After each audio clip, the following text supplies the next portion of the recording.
ኦ አምላኬ ሆይ እግር ኳስ በካምፕ ኑ ምድር ጨርቋን ጥላ አበደች። ባርሴሎና የኒውካስልን ተከላካይ እንደ ወረቀት በመቅደድ ከግማሽ ደርዘን በላይ ጎሎችን ሲያዘንብ አመሸ። ማንም ያልገመተው ማንም ያልጠበቀው የታሪክ ሽንፈት ኒውካስል ላይ ተመዝግቧል። የካታሎኑ ግዙፍ ክለብ የጥንት ግርማ ሞገሱ ዳግም ያወጀበት እጅግ አስገራሚ ምሽት ዛሬ በካምፕ ኑ የታየው ትዕይንት ከእግር ኳስ ጨዋታነት ባለፈ ወደ ጭፍጨፋ የተቀየረ ይመስል ነበር። ታዲያ እናንተስ ስለ ጨዋታው ምን ትላላችሁ? በዚሁ አጋጣሚ እኔን ፎሎ ያላረጋችሁ ካላችሁ ፎሎ በማድረግ ቤተሰቡናችሁ አዘንኩ። አራት ለባዶ ልብልብ አድርገን ጋላታሳራይን ወደ ቱርክ ልከናል። ወደ ቱርክ ዕቃ መላክ የምትፈልጉ ነው በጋላታሳራይ መላክ ትችላላችሁ። ቻው። በቃ ጽድት ሻምፒዮንስ ሊግ ጠራ ያለ ቲም ነው መቅረት ያለበት። ቀጣይ ፒኤስጂን ልብልብ ሲቲን ራሱ አሁን የኤፍኤ ካፕ ላይ ራሱ ግንጥልጥል አድርገን ነው የምናልፈው። ዛሬ ጽድት ያለ ጨዋታ ከስንት ጊዜ በኋላ እንደዚህ አይነት ሊቨርፑል ተመለከትን። አንፊልድ ግለቱ ኤኪቲኬ ጽድት ጋክፖ ስለወጣ ማለት ነው። ይሄ ሁሉ ነገር በቃ ጋክፖ ስለወጣ ነው። በቃ አሪፍ ጨዋታ ማካሊስተር ጎልን ይሽሩባል። ምን እናድርግ? በቃ የመጨረሻው 5-0 ነበር። ያው ስቦዝ ላይ እኔ ስለ ስቦዝ ላይ ምን ልበል? እኔ ስለ ስቦዝ ላይ ሐውልት እኔ ወይ እንደ አርማ በቃ እንደዚህ ነገር ይደረግ እንዴ? ሻምፒዮንስ ሊጉ ላይ ምልክት እንደሚቀመጠው ስቦዝ ላይ እያስቀመጣችሁ ትገባላችሁ ሁላችሁ። ቄስ ምን እናድርግ? የስቦዝ ላይ ጉዳይ እኮ በቃ አይታወቅም እኮ ስቦዝ ላይ እንዴት ነው የምትችለው? ሳላ ዘጎት በቃ እንዲሁን በቃ እንዲህ ምን አይነት ጎል ነው ይሄ? እኮ ኳስ ውስጥ ወፍ ከቶ ያበራል። ሳላ ምን አይነት ሰው ነህ አንተ? እንዴት ያለ ሊቨርፑል እንዴት እንደኮረው ማለት ነው።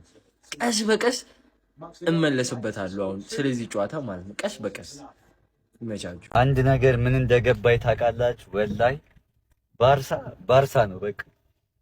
ኧረ በስመ አብ ለምንድን ነው እየተፈጠረ ያለው? ከረፍት በኋላ በቃ 3 በተከታታይ ሐራም ባርሳ ሐራም። ወላሂ ኒውካስትሎች በጣም እንጃ የሆነ ከረፍት በኋላ የሆነ ደንዝዘው ነው የገቡትና ያናዳል። በቃ ከዚህ በኋላ ምንም አይፈጠርም። የምር ያርሴ ተዘጋጅ ሀቢቢ ይመች።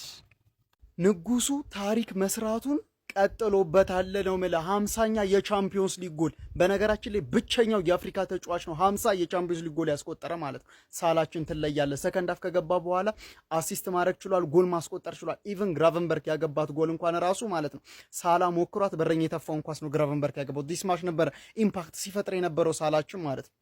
ዩኒክ ሰው ትለይብናል። የአርነ ስሎትን ቃል ልጠቀም ፐርፌክት ዳይናሚክስ በትክክል ይገልጸዋል። የቶተናሙን ፐርፎርማንስ ረስተን ፔዤ ከሊቨርፑል በደንብ እንድንጠብቀው የሚያደርግ የሚገርም ጨዋታን ያስመለከቱንና በጣም ይለዩ ነበር ሊቨርፑሎች።